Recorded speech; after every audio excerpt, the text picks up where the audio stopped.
Hey everyone, welcome back. Bronze Dragon here saying thanks for dropping by. I appreciate the time you spend with me. In this episode, we are going to do something I haven't done in quite a while. We are going to talk about the land in Splinterlands. And we're going to go into it not extremely in depth, but I want to provide some backstory for those that are new to the channel, explaining what the land in Splinterlands is, how it differs from the main game, and then I'm going to go into some examples of how to get in and start playing the land game, if it can be called that at this point in time. I have a new plot that I bought recently that's just been sitting there. It hasn't been doing anything, so I need it to get it up and do all the things that I need to get it up and running and producing something. I'll go through all the iterations of what needs to happen to be able to produce something off of a new plot of land that you bought off the store. So if that sounds interesting to you, go ahead and stick around. But before that, I want to say that, first of all, thanks to all the new people who have joined the channel and who leave likes and have subscribed to the channel. Also, if you missed it, I did a video last night announcing a new feature I have on the channel. You can join with a membership, and this helps me out keep the channel up and running, and it gets you some nice little extra things. So if you're interested in that, I will link a video directly after this video that you can watch. It's only a short one. It's only about 3 or 4 minutes, but it'll tell you. And if you're interested in helping me out, go ahead and hit that join button below the video. I appreciate it. Now, to start things off, I want to kind of set a footing here, because if you're new to the game, or you're just getting into Splinterlands, or you've just heard about it, or you just came across my channel and it piqued your interest or something or other, first of all, I'll tell you that I do have a ambassador code that you can use in the show notes. Please use that if you want to go ahead and start the game off. And I do have a few recent episodes that are dedicated towards the free-to-play version of the game, which is where you start out before you start putting anything into the game. It gives you a trial period on to see whether you like the game you want to jump into. But with that said, the main Splinterlands game at its core is a collectible, tradable, auto battler card game. Okay, and if you like card games, you might like it. But there's a whole nother portion to the game, and that is the land portion of Splinterlands. Now, right up front, I want to say that this is not investment advice. I got into the land game early on because I tend to like resource management type games, and that is what the basis of the land game is. Collect land, do certain things to get the land up and running, and each type of land produces something different, a different resource, and those resources can be bought, sold, traded for other resources, and ultimately down the road, the land game is supposed to tie into the main card game by making giving you the ability, if you play the land game, to produce new cards within the game to be used within the card game. It also has several other tie-ins with the card game. It allows you to use the cards you have bought for basically extra cards that you bought specifically within Splinterlands to put on the land to actually harvest things or mine things for you, depending upon what type of land it is. Okay, and to put it bluntly, it's taken quite a while to develop this game, and the land part of Splinterlands is far from complete. And not to dig in too deep, I just wanted to be clear right up front that if you choose to go ahead and jump in and play the land game, as it were, you're looking at a long ways down the road before we get to that final goal of what it ultimately is supposed to do within the game. In other words, to make it able for you to produce new cards to be used within the game. Now, with that said, I mean, it's still in a playable status, and we're talking about this mostly because we're coming up on the version 1.75 of Land, which is set to be released somewhere in the March timeframe if everything goes correctly. And right before we dive in, if this all piques your interest and you want to find out more information before you jump in, which is a good thing, do your homework before you start spending money on anything. I will leave links to the land white paper in the show notes so you can check out the information. But keep in mind that all of this is in flux. It's being actively worked on. And if you come to the main Splinterlands page here, if you go under play, I still think that land really needs its own kind of icon at the top. It's kind of buried, and I guess you find it from playing, but I think it's not logical. But I guess the logic was, well, we'll go under play, and one of the things you can play is land. But that's how you get to it. There are other ways you can go in and check out what land is for sale, but this one is right within Splinterlands. If you wanted to, you could come over to Peak Monsters. Let's go ahead and refresh this and go to the land market, and you can see the land property that's on sale. You can sort over here by rarity and basically type and everything else you would want to sort by. But let's go back to the main website. This is the main map for Splinterlands. This is Pretoria. It's broken down into a number of different regions, and they're themed by the splinters of the game. Okay, so the easiest way to find a parcel of land or a plot of land that that are for sale are just to go under the for sale tab. Now you can see I clicked on the for sale tab, and every different region here, it has something for sale. So for instance, I have some property in number 1, so I might be interested in checking out what's available in number 1. So let's go ahead and click on it. Number 1 is called the Pristine North. It's in the Pristine Northwest, and it's called Veritas. So we're presented with a map here. You can see where each plot for sale is located. You can actually click on this different view, and it will tell you which one, what type of plot it is, and the different information about it. Or you can just select the list view, and you can see in a list what's for sale in that region. And then I always like to sort by price, because then you can see what's the cheapest up at the top. And then it just really depends upon, after reading the white paper, how you're interested in diving into the land game. Now, at this point, before land 1.75 hits, we have, for a number of months, probably over a year now, only been able to produce 3 things on land. Okay, we've been able to produce grain. We've been able to mine SPS, which is the token for the game, and we've been able to do research. Okay, now at this point, SPS is used to for various things within the game. We're not going to dig into that now. For everything you do on land, you need to feed the workers, and we're going to dig into that. But you need to feed the workers, so there needs to be food. So that's the logical reasoning for being able to grow grain, and that's going to change in the future. But those are the only 3 things you can do on land up to this point. Okay, so basically, people have been doing a mixture of those 3 things. Now, when 1.75 comes out for land, it will change the game massively, in the fact that, let's go over, and this is a good example. I wish that, okay, so shout out to Peak Monsters.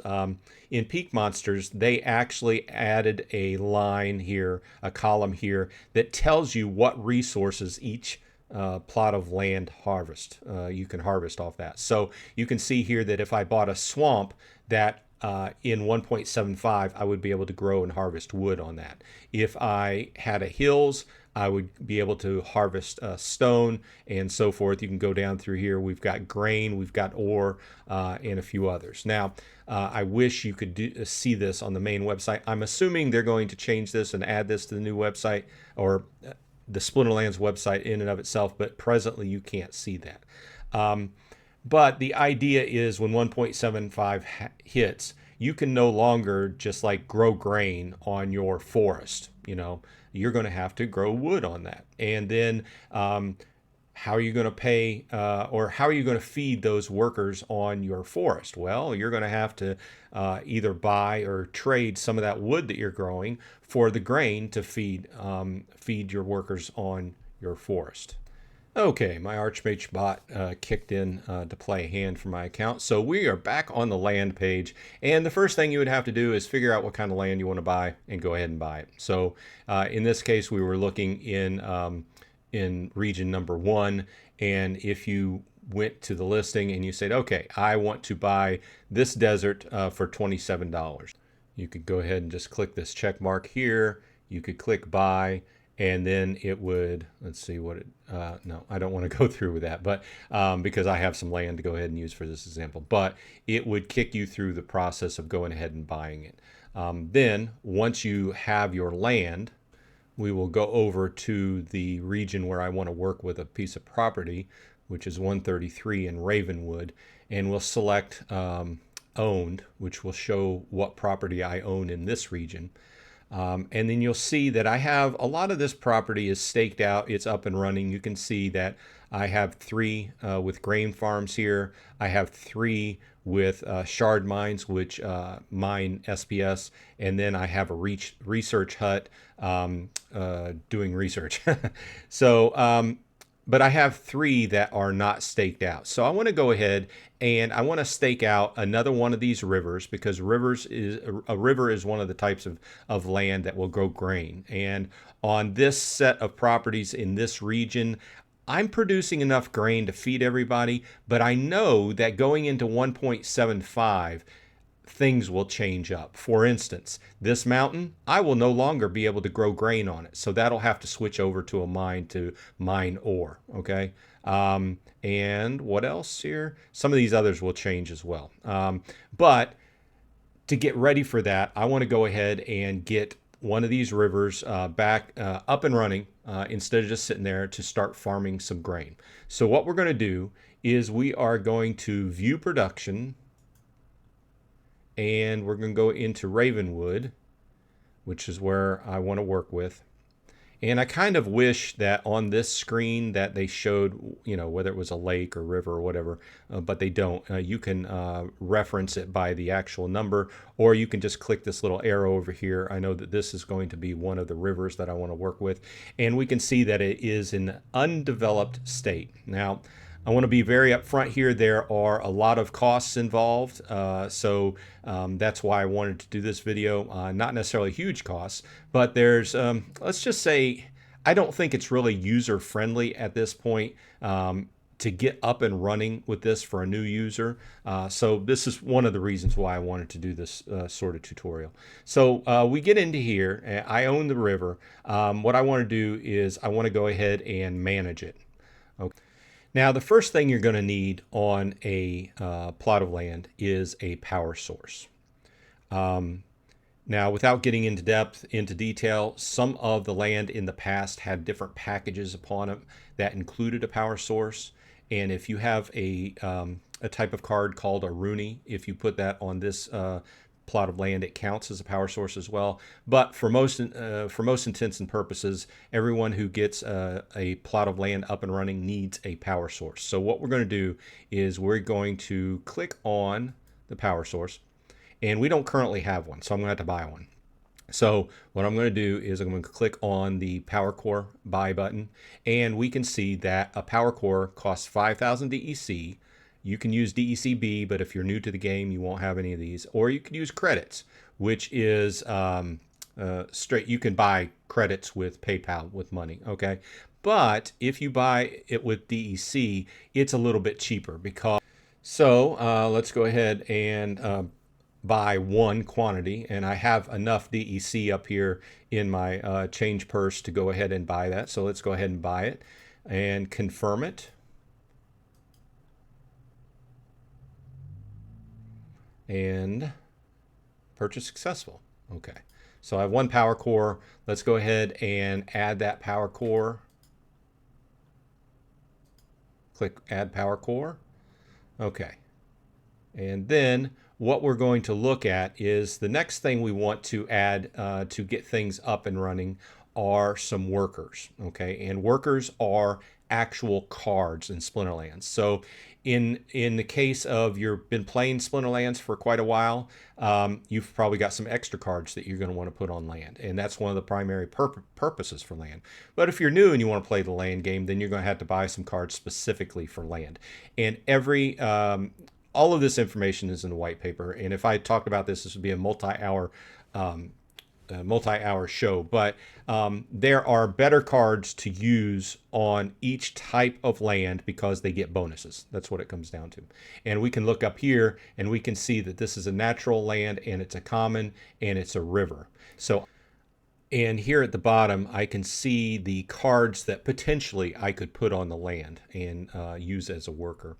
And from knowing right off, I know that these are green and blue cards. Okay, so earth and water. And those will give me a 10% bonus. So this is, like I said, this is different per type of land. So you're going to want to check this out. But it's nice and handy. You get into the land and it will show you exactly what you need to get. So you could put neutrals on it. And you could put other cards on it, but sometimes there are other cards that you would get a detriment by putting them on. So you need to pay attention to what you put on there. So for best case use, you're going to want to put something, a type of card dictated by what type of land it is to get that 10% bonus. Now, with that said, I've skipped over to a different website. This is monstermarket.io. There are a few different places where you can buy Splinterlands cards other than actually in-game in Splinterlands. I use monstermarket.io because they refund a certain percentage of what I buy off of them back into my account in DEC directly. So it's like having a credit card with points or something like that. So I like using them. Like I said, Peak Monsters is also a good one as well. But with that said, I jumped over here and I'm changing my strategy a little bit. Okay, so for most intents and purposes, the rest of my land is completely outfitted with Gold Foil, Chaos Legion, Commons, and Rares at max level. Okay. And I use that strategy going in. I still think it's a relatively good strategy. But this slight variation of that was brought up and discussed by, shout out to Gathering the Magic. He originally came up with the idea of using the gold foil commons, and I kind of evolved that into rares. But lately, he has changed to using epics, and I see his point. Okay, the largest cost that we will run into here in a minute is that when you put a card on a plot of land to work it, depending upon the rarity, depending upon whether it's gold foil, depending upon how old the card, what set it's in, you can get varying production points out of that card.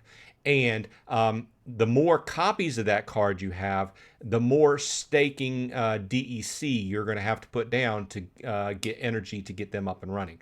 So the idea that I get out of this, and you can call me out in the comments if you think I'm wrong, just put a description of why you think I'm wrong, is that instead of using max level commons or max level rares, his idea was to use 1 BCX of a epic. Okay, in this case, we see that this epic is going for $3.45, $3.61, $4, $4.16, $4.41, and $3.88. So this would be the cheapest. And the idea is to put 1 BCX of the card down and be able to get the land up and running with very minimal DEC staking. And if you don't know what DEC staking is, don't worry, take a breath. We'll cover that here in a few minutes. But I also like to buy cards that I like too, because in the end, if you end up selling off a property, you're left with cards that you could use for something else and play the game. That's another thing. So it's not necessarily buy the cheapest one possible.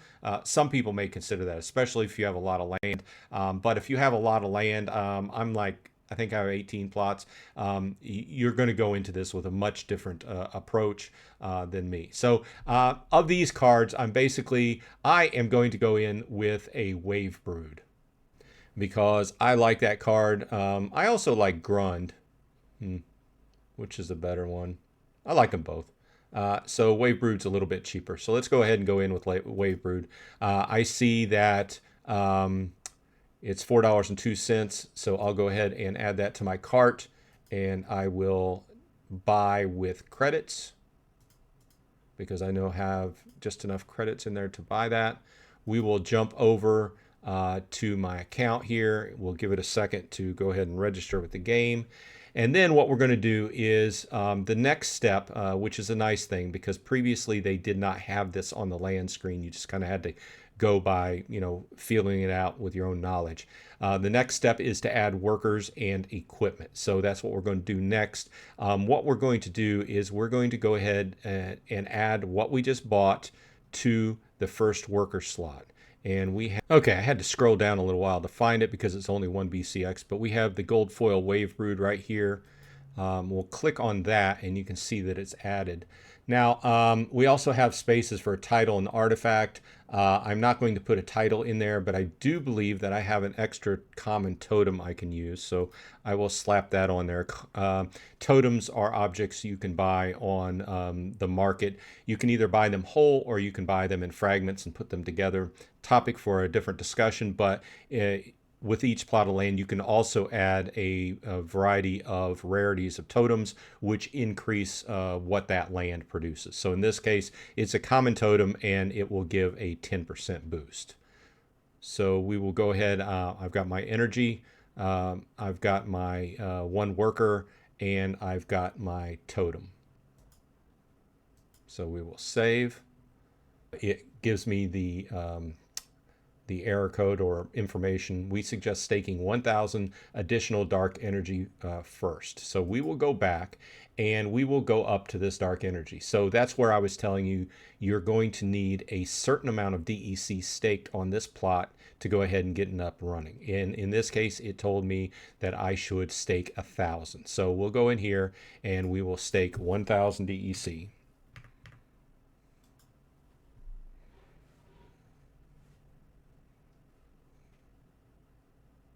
Okay, so it took effect. Let's go back. Now, I need to go ahead and find the wave brood again. So there it is. And I need to put in the totem again. So let's go ahead and save changes now. Okay. And it will show that I am adding 660 production points per hour. Just checking the details here, and you can hover over here and it shows you all the math, and it shows you how much grain it will cost to feed this this character to go ahead and produce grain on this land plot.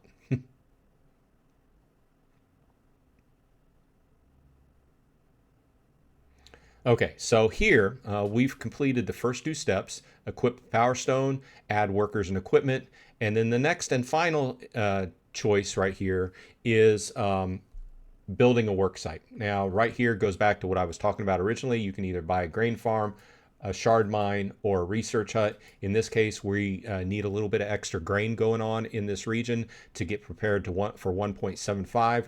So I'm going to go ahead, and it gives me a production cost, the total production points your workers need to complete the construction of this work site. And at the rate that this one character is working, and it tells me that it would take 3 months, 3 days, and 10 hours to build this site. So obviously I don't have that much time to wait. So I have the option to go ahead and build instantly for 150 time crystals. Okay, we'll go up here and we'll see that I have 0 time crystals because I've used them all. In the past, I've bought just exactly what I needed and used them. However, some people buy ahead and find deals and do arbitrages. This is just one of the things you can do in game. 150 time crystals, and I see that if I pay in DEC, that's going to be 15,000 DEC, or I could also pay in credits, which is 15,000 credits, which is $15. So it is cheaper overall to go ahead and use the DEC, because DEC, while if it's at the term at peg, it's 1,000 to $1. It's a little bit under that at this present time. So I'm going to go ahead and use the DEC, which I specifically bought to use for this purpose. So we're going to go ahead and we're going to buy 150 time crystals.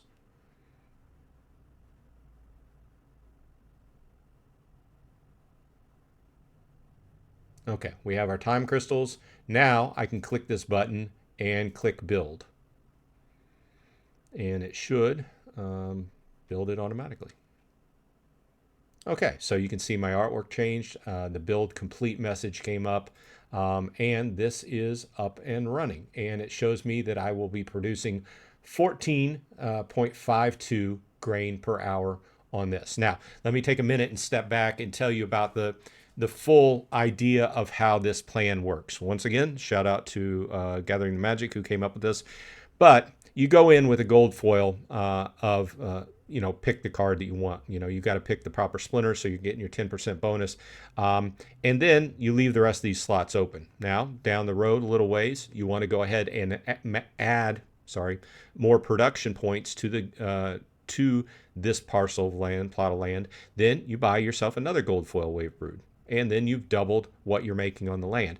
And jumping over here to the actual card page of this specific card, you can see that if we go to stats, if we get 2 copies, we can raise that to level 3. And at 4 copies, we can raise this to level 4.